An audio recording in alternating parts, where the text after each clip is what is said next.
and welcome to the Keep Indiana Learning YouTube channel. We are happy to have you here today. You are joining us for 10 tips for new teacher tech training. A lot of T's. 10 tips for new teacher tech training. We have with us today two technology integration specialists from here in Indiana. I'm going to let them tell you where they're from, but we have Julia Crone and Nicole Nelson. So ladies, as part of our virtually different digital learning cadre, we are thrilled to have you on. So Julia, why don't you take it away? Hey, yeah. So my name is Julia Crone, and I am the Instructional Technology Integration Specialist at Plainfield Community Schools. I am Nicole Nelson, and I am the Technology Integration Specialist at Lewis Cass Schools. Awesome, Nicole. So where this idea kind of came about, we just finished our new tech training, and actually you can see behind me, my word this year is going to be reflect. So every time that I'm doing things this year, I'm going to try to take a step back and say, what worked, what didn't, what do I need to change, or what are we going to keep for next year? And so like I said, I'm from Plainfield Community Schools. We have a population of about 700 students, and this year we had a cohort of 41 new teachers. Actually, I'm happy to report they're absolutely fantastic, and I'm super excited. You can kind of get a little bit nervous when you have that many new teachers. Actually, 8 of them were completely new positions that were created. So it's also pretty exciting that it's not that many teachers are retiring. It's that, we're able to grow our school. So how about you, Nicole? We are much smaller. We have about 1,300 students, and we had about 9 or 10 new teachers this year. Not all of them new to teaching, just 1 or 2 new to teaching in general, which is a different ballgame. The rest were new to the district. That's interesting you say that too, Nicole. We didn't have too many brand new teachers. It's kind of nice about Plainfield. I actually feel like we had a lot. We always have a lot of Plainfield grads who come back, who get the education bug. Do you have quite a few people coming back to your community? Yes. Especially in the instructional aid position, but definitely. Awesome. Okay, Nicole. So as we said, we're just going to do our top 10 tips. And these kind of came out of, as I said, of reflecting of what worked, what didn't. Number 10, try to have a teacher leader from every building. I ended up finding when I was showing teachers and we did a secondary and an elementary training. So we did ours 2 separately with 3 hours for each one. And that was technology only of how to take attendance, gradebook, and all the different types of apps we have. But what I ended up finding was when I was talking about the grade book, I lived in the middle school for 7 years. So I'm like, oh, this is how it's weighted. This is how you're supposed to label this. And then I had some teachers at the high school and they're like, well, how are my weights? And I'm like, wow, I think it really differs. It depends on, are you an AP course? I go to elementary school. Some of them are standards based. I've never entered anything in for standards based. So once I got to that part, when I was talking about the grade book, it would have been awesome to have an elementary school teacher leader who knew that information. And then also to have a high school teacher leader who knew that information that could kind of, be like, well, at the high school, this is the expectation. So to go from there. So try to have a teacher leader from every building if possible. Yeah, that's interesting that you say that. I like that idea. Our district is much smaller, and so we, with only 9 or 10 teachers bringing on at one time, we just put them all together. And our training the technology piece of our training isn't necessarily separate from, just the general corporation introduction. And so that was my next tip, was differentiate when possible, try to separate those 2 groups. So if we're doing, maybe one day, maybe half of the group or, the high school or the middle school goes to the superintendent's kind of introduction, HR, while the elementary works with me, and then we flip flop. So even with a smaller district, I feel like we can kind of make that work. And as well as, bring in an elementary kind of mentor to help them talk through that. I love that idea. Yeah, that's a great idea. We kind of had no choice with 40 Right. teachers, and it's been separate for a few years. I know for a number of years, but it was nice for myself as a tech integration specialist that when I was talking, I wasn't like, this is how you use it in 12th grade, but okay, here's kindergarten. I was able to specialize and to have that Exactly. chat. So Exactly. that's a big one. And as to your point, when they spent 3 hours with me, yeah, if secondary is with me, elementary was doing something else, and Mhm. then they flip flopped. Yeah. So that's a good point as well too. Yeah. Tip number 8: make sure that you are when you're talking about the technology, go hands on with it. One of the biggest things that I did is I had them join my Google Classroom. So we use Google Classroom at our school as an LMS, and I had them join it so they could see it from a student side. I created an assignment that was in Kami. So they opened up Kami, saw it in the student side. They had to submit it like a student. And then we also talked about, I had them make a video. They had to submit that on Google Classroom. So I like to tell teachers that you don't have to know exactly how to use technology, but if you know how to get your kids there, and if you know how kids can submit things, then you're good to go. All the other in between is that creative, messy middle for your kids. So let them interact with the tech when you talk about it, and let them see it from the student's perspective, because as a teacher, I'll log into Flipgrid and I'm going to see it as a teacher, but I'm not always able to view things as a student. Right. And to that point, when I'm teaching something from my point of view, I know what the teachers will see and how to interact with it, but I don't have a classroom. And so a lot of times in my training, I'll create a Kami assignment or something and say, okay, what does this look like? So we have that kind of conversation too, as far as from a student's perspective. So that's You know what? I think that's great modeling too for your teachers, because that's okay for them to ask students that. That's okay to say like, hey, I put this on Google Classroom. Can someone show me what that looks like? Or I don't know how to get this on there. Will Right, will a exactly. student try it, and then let's figure it out from there. They'd love to help you with that too, I'm sure. Yeah. Our next tip is to keep it simple. So I found when I was giving my training that there's a lot of information about a lot of different programs, and they're already feeling overwhelmed on that day anyway, coming into a new corporation with all of the new things. And so just to kind of keep it simple, what do they have to know to get them through, maybe the first week or maybe the first 2 weeks? Being able to check email, being able to take attendance, being able to print a class roster, create a seating chart, just some of the simple things as having to do with each of those programs, and then, come back to them later to give them all of the nitty gritty and get them into, all of the ins and outs of each of the programs.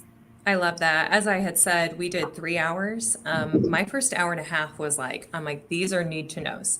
These are the things that when you start school, you need to know where to print your roster. You need to know how to check your email. You need to know how to create something in Google Classroom.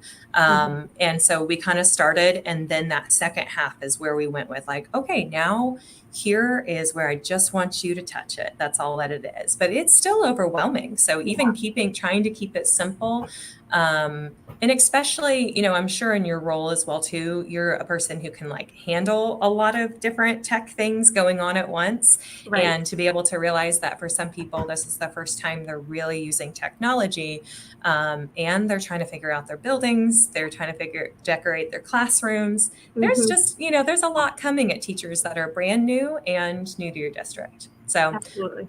I love that. Yep. Keep it simple. Tip number, I think we're on number 6. Tip number 6 is a one-stop shop. I kind of went back and forth. I ended up just doing mine on a Google slide. And I think it ended up almost being about 40 slides.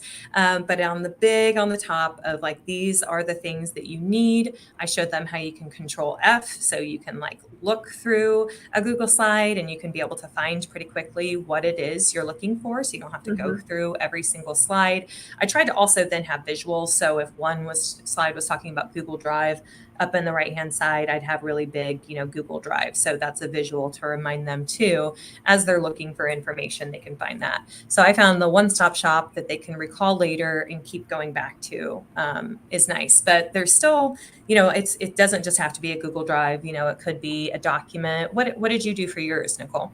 For your Yeah, teachers? so I put together kind of sort of the same thing, kind of a one-stop shop. Here's all of our resources, handouts, infographics, all of the things that I had created to help current teachers. I kind of put those together, and with a lot of video resources that they can go back to as well. I felt like videos kind of help bridge the gap between, teachers who just want to learn about it on their own and in their own time. And I don't, this is too overwhelming for me right now. I want to come back to this when, I'm sitting down with, on my couch in my comfy clothes. So kind of give that opportunity for those teachers who like to just learn on their own or at their own pace as well. I love that. And that, that gets our different learners too, that if, you're a visual learner, or if you're a person who likes to read, or you're a person who likes to watch and listen. So that's really helpful. Yep.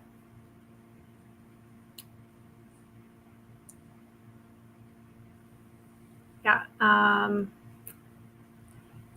So the next tip that I had was to leave them with a kind of a tech to-do list. So when I get back to my classroom and I've got all these things scrambling in my brain, what do I need to do first in order to, when the kids come in the classroom, what are some things that I need to have ready to go for them?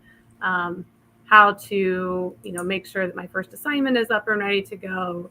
Do I need to set up a class website or a newsletter? How am I going to communicate with parents? Is that, another tech tool that I'm going to need to get set up? Rostering kids and things like Flipgrid, if that's something that you use, or, getting those like Edpuzzle accounts kind of linked with your LMS, or, whatever kinds of things that are just a once and done kind of setup process at the beginning of the school year. I love that. Yeah. So the tech to-do list of like, okay, this is what I figured out. Here's the next thing I figured out, to help them staying on track. Right. Awesome. Tech to-do list. I love it. My next one, I don't know how long your tech training was, but I provided some brain breaks. So number one of the things that we did is when you first print, you print from your badge at my school. And the first time you print, you have to like type in your name. It doesn't just automatically work. And then you have to like scan it 2 more times. So if you're brand new, you'd be like, it's not working. So that's one of the things that we did is we printed a document. We made sure the printer was on their Chromebook, and then we went on a brain break and we went to a teacher's lounge. We actually have like Chick-fil-A ice in there. We have like a really nice ice maker. Don't tell everybody, it's fantastic. I was like, bring your drinks, we're gonna get some Chick-fil-A ice. And then I also had some cups, so people were just eating some ice. It's the little things in life. That's right. But so then they were able to use the restroom and they were able to print. We got everyone going. And then I did another brain break too, that it's one of my favorite activities. It's called Heads and Tails. So basically what you do on a screen is, I told the teachers, I'm like, if you do notes for 10 minutes, then you're going to transition to something else where, your kids are going to be sitting a lot for that day, because that's what happens time to time. Sometimes we are going to have kids, sitting and getting information, and then maybe using it at their desk. To get them up, heads or tails, you get a coin and you flip it. But first you have your kids put in that either they're touching heads or they're touching tails. I know you can't totally see it, but they have to lock it in. And I tell the kids, I'm like, okay, you're watching each other. Everyone's better, because you can quickly be like, oh, no, it's tails. So it's kind of fun to watch each other too. So if I am like this and the coin landed on tails, then I have to sit down. And then we might play like 2 rounds of it. And obviously it has no educational purpose other than getting blood flowing to the brain, which we need. So then we can move forward with educational purposes, right? So to me, I think that brain breaks during new teacher training that models good teaching and good instruction, I think is also important.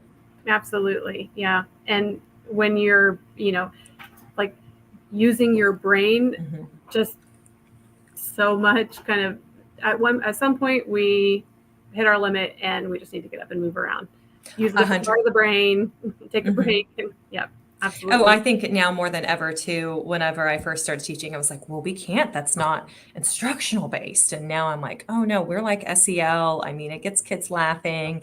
And then, but you also have to have good classroom management. And that's another thing I say of like, I have kids going wild, touching their heads, touching their behinds. And then, I expect them, that we're sitting back down and now we're flipping on the switch and we're ready to talk about social studies or we're moving forward with math. So just, also letting teachers know that that's okay. Like, our motto at our school is bringing joy to learning. So that I think that's, kind of something you can model as well too. Absolutely. My last tip is to follow up with teachers. That it's a lot that's thrown at them in one day. Our training is over 2 days, but the tech portion is a small part of each of those days. And so it's never enough time. And so I actually just got in and was creating a schedule where, I would come back and meet with each of those teachers, kind of on a once a month basis, just to review anything that we didn't get to, ask any questions, kind of dig deeper into some of their content specific areas with tech that they wanted to integrate, and how we can have conversations specifically geared towards them as kind of a follow-up to the training that on the first day. You say that, Nicole, and it makes me think, in 2022, in an educational climate, it's now more important than ever to support our teachers. And by having that follow-up, you're showing them that they are important, that you do care, and that they're supported. I mean, it is so hard to be on and to know all the tech and to do everything that a teacher does today and the expectations that people have on them, to be able to have a person that, checks in with them and does the follow-up and, gives them little goals, I think is really important. Yeah, especially for those teachers who are maybe a special areas teacher where there isn't a group, a team of, math teachers or a grade level team, or where they have each other to rely on, but you're kind of this island out here by yourself because nobody else really teaches what you teach. To be there for those people as well. I'm sure you see that a lot at a small district. I mean, we do have a lot of that at Plainfield as well too. I feel like, and I think that's what's actually harder at a large district. At my middle school, we have 3 seventh grade social studies teacher, but then we have like one project lead the way guy who's like back in a back hallway. And sometimes I remember like whenever I'd come to check on him, I'm like, oh, where are you eating lunch? He goes, where do people eat lunch? Like, where are people? Do they exist here? Like, I just see students. Yeah. So, to make sure that you're hitting and making people comfortable as well too. Right. So I love that. My last one is one of my favorite words besides reflect. And it's empathy. Absolutely. And to vocalize that, hey, I'm like, hey, hit me. Where's the water? Where's the water? And a lot of them were like, here. I'm like, man, you're getting to know new teams. You are maybe some of you are getting to know content.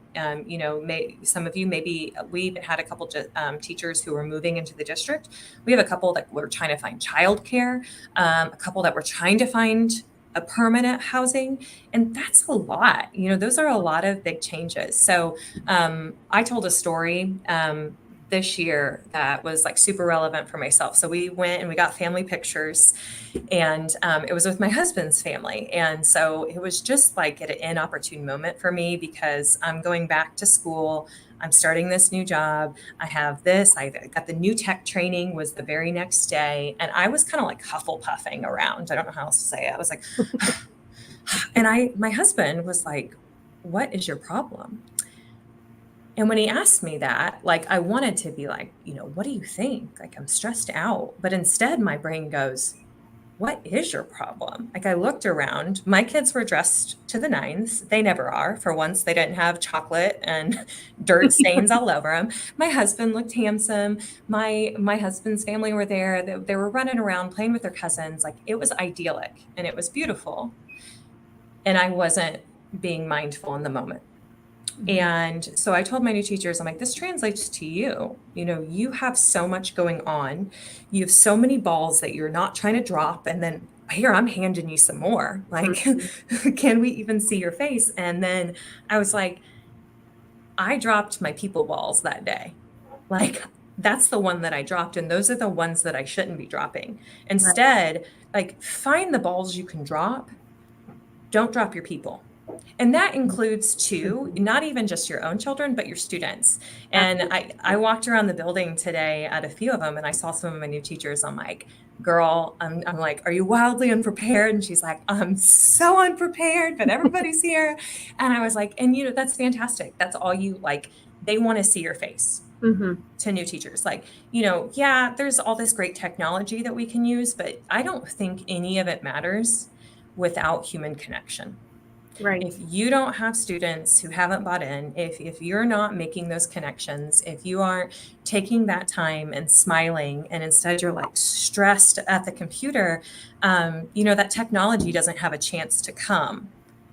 So whatever you do, just don't drop your people balls. So make sure that you are having empathy for your new teachers, that yes, there's a lot. And you know, you preface that. I don't know if you did, Nicole, or not, of talking about of all the different things that there are to throw at them. That's why the following up is important, and making sure that we're supporting them all throughout the year.